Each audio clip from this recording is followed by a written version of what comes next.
একদিন হজরত আলী রাদিয়াল্লাহু আনহু মসজিদে খুতবা দিচ্ছিলেন। সবাই মনোযোগ দিয়ে চুপচাপ তার কথা শুনছিল। হঠাৎ কিছু মানুষ আতঙ্কিত হয়ে দৌড়ে এসে মসজিদের ভেতরে প্রবেশ করল। তখন আলী রাদিয়াল্লাহু আনহু তাদেরকে জিজ্ঞাসা করলেন, কি হয়েছে তোমাদের? উত্তরে তারা বলল, হুজুর, একটি সিংহ এইদিকে আসছে, অনেক বড় সিংহ, আমরা খুব ভয় পাচ্ছি। তখন আলী রাদিয়াল্লাহু আনহু বললেন, ভয় পাবার কিছু নেই, সে কাউকে কোনো ক্ষতি করবে না। এই কথার মধ্যেই সেই বিশাল সিংহটি সবার সামনে এসে দাঁড়ালো, বরং সে সোজা হজরত আলী রাদিয়াল্লাহু আনহুর কাছে এসে তার পায়ে মাথা রেখে দিল। এর কিছু পরেই সেই সিংহের পেছনে পেছনে ছোট্ট একটি সিংহ শাবকও এসে হাজির হলো। তখন সবাই বুঝে গেল যে বড় সিংহটি আসলে একটি সিংহী।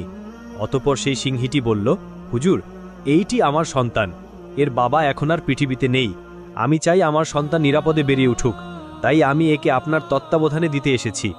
তখন আলী রাদিয়াল্লাহু আনহু বললেন, তুমি যাও, কখনো নিজেকে অসহায় ভাববে না। তখন সিংহীটি জিজ্ঞাসা করল, হুজুর, কে তাকে লালন পালন করবে? তখন আলী রাদিয়াল্লাহু আনহু উত্তর দিলেন, আমার পুত্র হুসাইন তার দেখাশোনা করবে ইনশাআল্লাহ। সে অসহায়দের খুব যত্ন নেয়, তার চেয়ে ভালো আর কেউ পারবে না। এরপর হজরত হুসাইন রাদিয়াল্লাহু আনহুকে ডাকা হলো। তিনি সামনে এসে সিংহ শাবকটিকে কোলে তুলে নিলেন।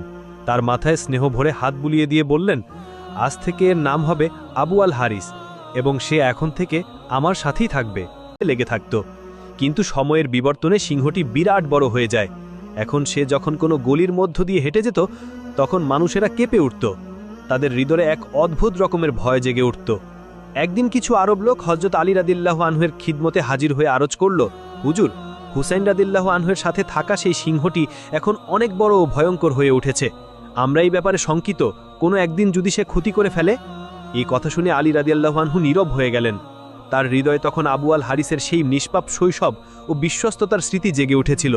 কি সে কোমল কণ্ঠে বললেন, বেটা হুসাইন, এই আরবরা বলছে আবু আল হারিস এখন বড় হয়ে গেছে, মানুষ তাকে দেখে ভয় পায়।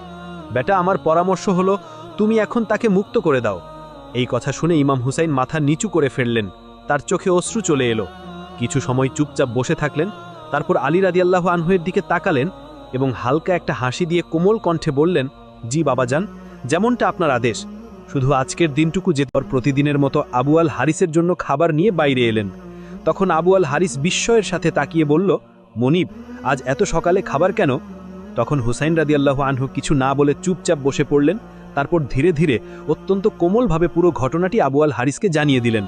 সব কথা শুনে আবু আল হারিস নিশ্চুপ হয়ে গেল। তার চোখে এমন এক নীরবতা ফুটে উঠল যা সোজা হৃদয়ে গিয়ে আঘাত করেছে।